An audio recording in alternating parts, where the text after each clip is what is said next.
What's up, everyone? Welcome back to another episode of Kevin Pro Leagues TV. Boy, do I got one for you. Check this out.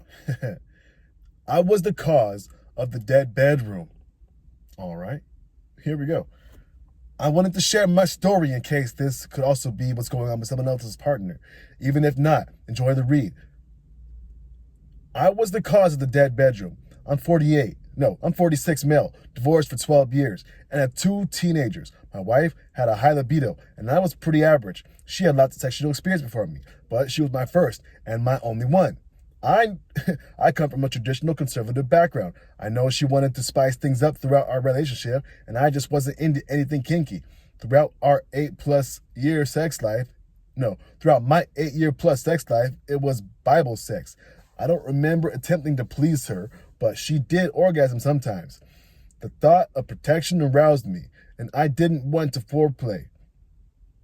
But at the time we got divorced, we were only having sex maybe once every 2 or 3 months, especially after I had a vasectomy. I know that's not too bad, but if we had stayed together, I have no doubt we would have been looking at months or years of no intimacy. All right, I'm seeing a common thing about this full vasectomy thing, and then guys' libido or their whole system is going out of whack. Hey yo, if you want to do it, but hey, research the effects after. Anyway, yeah, she left me for a coworker and gaslighted me into believing there was nothing happening between them. She went for the first guy that gave her attention that she craved, and it was only a matter of time when that finally happened. I'm bitter for what she put me through, since she attempted to make me weekend dad until she fucked it up, but time has healed me quite a bit. I get along with her okay, and at times and at times I get along with her second husband. Since the divorce, I never dated. We had joint custody of the kids. I get very busy with the kids and their activities and just doing my own thing. I like to work and travel. People would ask me if I was dating. I would just make up some excuse why I wasn't dating, like not lately. I made half-hearted attempts at online dating, but felt gross. I ran through the mud of questions over the years, but never really tried to figure out what's going on with me until recently. Sometimes the biggest lies we tell are the ones we tell ourselves. Am I just love shy? Maybe I just need need to meet the right person. I laugh at these fake excuses now. I wrote down my true ugly feelings and started searching online, researching some of the terms that came up. I found out what I am. I am a version of asexual. Okay. While married, I only wanted sex for procreation, but the thought of me having sex in general always disgusted me. I think partly due to the body image issues. Okay, what do you look like? My mind does not comprehend sex for pleasure, and never did. It all made sense finally. I wondered if I was gay or straight, but I was neither. While I am attracted to men, I don't want intimacy with men or women. I never will be intimate again. I do miss holding hands and the soft hugs, but that's the limit. I did attempt to explain my feelings while married, but it came out wrong. She probably thinks I'm a closet homosexual and whatever, but that's not her, not me. If asexuality could be a thing for your partner, then I don't think there's much you can do. It's good to find out sooner rather than later. I had tremendous guilt, but it took me years to feel this guilt.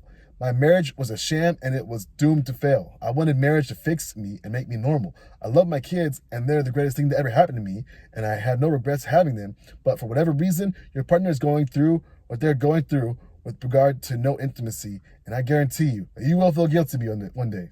I certainly do. And wow, hey, so what did we learn here? All right, yeah. So he had a religious, conservative upbringing. And he thinks that's part of the reason why. And he's asexual. All right. And he got a vasectomy. All right. Now, who's to say if he probably didn't start hitting the gym, lifting some weights, getting that testosterone going into his blood, getting some good sunlight. Who's to say that maybe he would have had a change of heart, But he did the whole snip, messed up his body chemistry. And who knows? Maybe he's a high-calorie individual, if you know what I'm saying. Anyway, yeah. Another thing. His woman, she had way more sexual partners than him. She was his first. That's a common trend. So, what do we put together from that? I know all the women I know that had lots of partners. If they're not getting it from one guy, they're going to get it from someone else. Come on, man. Think about it. Even if it's the other way around, there's women who only have one partner, and then they're kind of like this guy, repressed. They don't know what they want. And then, or if they do find out what they want, they find out they want lots of it. Whoa. Okay, let's see a couple comments. Someone says, yo, I'm sorry you have to go through it. For me, figuring out that I'm asexual on the spectrum might have been helpful for me and my partner because now she understands that it isn't her fault. Okay.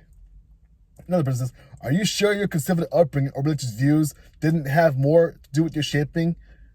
And the OP says, that's interesting because I never thought of it that way. I would not say that totally because I didn't wait until marriage. I would have preferred to wait for marriage, but we had sex only after a few months of dating.